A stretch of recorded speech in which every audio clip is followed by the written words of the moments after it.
Back here now on the show to talk about some more quarterback news around the NFL, this time sticking back to Pittsburgh and talking about Justin Fields and where we stand on this situation, right? Because week 2 of the Justin Fields experience had the same result as week 1. The Steelers go to 2-0 after a 13-6 win over the Denver Broncos, and Pittsburgh in this game scored their first touchdown of the season, right? Justin Fields threw that touchdown, back shoulder throw, nice placement and nice, execution from the Steelers to Darnell Washington, and now somehow scored less points. Even though they scored a touchdown, they scored less points than they did in week 1. Fields in that game against the Denver Broncos finished 13 of 20 for 117 yards and 1 touchdown. It looks pretty pedestrian if you're just looking straight at the numbers, right? You're thinking, all right, he had a decent game. Not too much improvement there from the first one, right? But if you watch the game, I thought that he looked a lot more settled in, a lot more in control of this offense from what I saw in week 1. Because week 1, it was all coming so fast. Was Russ going to play? Was he not going to play? And then once it was official that he was going to be out, Justin trying to adjust some of the game plan, trying to make it as conservative or as safe to have Justin be successful, and also in that same breath going out and trying to get a win on the road, and they got both of them. So now in this game, I feel like with a whole week's worth of practice, they were able to go in there, execute some of the game plan, and mold it more so to Justin Fields' skill set. And there were definitely moments where the stat line, just for what it's worth, could have looked a lot better, and the Steelers could have potentially put up more points if, it wasn't for some of these misplays because of a lot of penalties that the Steelers continue to have through 2 weeks. There was one situation where George Pickens scored a touchdown, but it was ruled off because of offensive pass interference. They settled for a field goal, right? That's one. Another deep throw to George Pickens over Pat Surtain on the right sideline. Again, it was completed, but it was ruled off because of a holding call on the Steelers' offensive line. And that throw, if you haven't seen it yet, beautiful placement for a quarterback to throw it on the run over the shoulder of George Pickens and just have it fall perfectly. It was as good as it got, I think, from Justin Fields. Arguably one of the best throws I've seen him make for the Pittsburgh Steelers, but it was all for naught because it was just ruled off because of some sloppy play from the offensive line. So that's 2 plays now where you at least could have gotten 10 points, right? If George scores that touchdown and you get into field goal position off of this deep throw to George Pickens as well, you could have scored 10 more points. So the Steelers could have had, based on how everything else went, 23, 25 points just from those 2 games.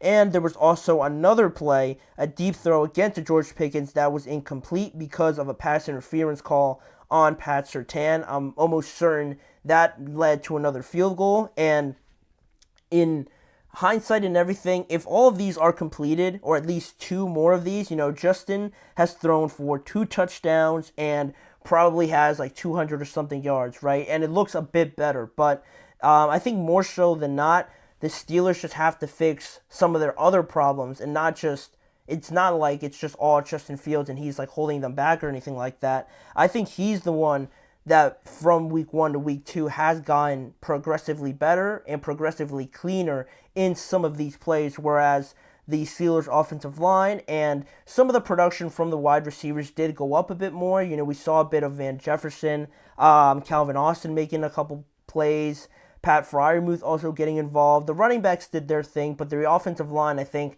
was a lot sloppier and a bit all over the place from week 1 to week 2. And just some of my thoughts on that even more, it was just self-inflicting plays that, like Mike Tomlin, I think, mentioned today at his press conference, that it just kills any sort of momentum that you have, right? If you're trying to incorporate this quarterback here, Justin Fields, and you can't have plays that your own team just sort of, ruins everything in a sense, right? For lack of better terms. This is a moment where Justin, you're trying to be as perfect as possible, right? You're not going to avoid every single mistake, but to have, I think in one drive in the second quarter, I believe, where they had those holding calls, I think it was a couple holding calls that they had on that drive, and Najee Harris even mentioned it after the game as well, they need to just stop getting in their own way because they are not. A lot of people mention the play calling and some of the choices that the Steelers make on where they decide to throw it, targeting the outsides of the field rather than the middle of the field. But I thought Najee Harris made a great point where he mentioned how these self-inflicting problems that they keep getting themselves in trouble with, a lot of the times they just limit the amount of plays or which type of plays they can call because they are no longer in rhythm. They are no longer in the part of the game plan where they're able to throw some of these plays, right? They have to be more conservative, throw it outside the numbers, and just run right up the middle to try and gain some of that yardage back, and you're set back so far. And I think that ruins it a lot of the times, and how the Steelers might look so, boring, pedestrian, not explosive. A lot of that just has to do with them, and if they could get out of their own way, this offense could really look a bit more efficient, which is a place that a lot of people, Steelers fans, would like it to be at, and I think Arthur Smith has helped with that, but it's really the self-inflicting wounds that really hold the Steelers back in these first two games. And on those self-inflicting wounds, talking about decisions that, hinder your ability to win rather than help you, I've never even heard of a situation where you rotate offensive linemen in, like we're talking about a scrimmage or a practice. That's what the Steelers did, if anybody wasn't aware. If anybody watched the game, the right tackle, last week it was Broderick Jones who started at right tackle, right? Their first round pick this year, Troy Fautanu, was not able to play in week one, so they started Broderick Jones. Because they started Broderick Jones, now this week, Troy Fautanu, their first round rookie, was coming back. He did practice, but Mike Tomlin said today that he was still a little bit unsure of how that knee would hold up, how healthy he would look, and, all those sort of things, right? So they decided this brilliant idea, right, to rotate at the right tackle position, which, again, it makes no sense to me. We're talking about the regular season here, right? We're talking about every win matters, every play matters. You can't have these negative plays. And when you rotate offensive linemen, again, I've never even seen something like that in the regular season.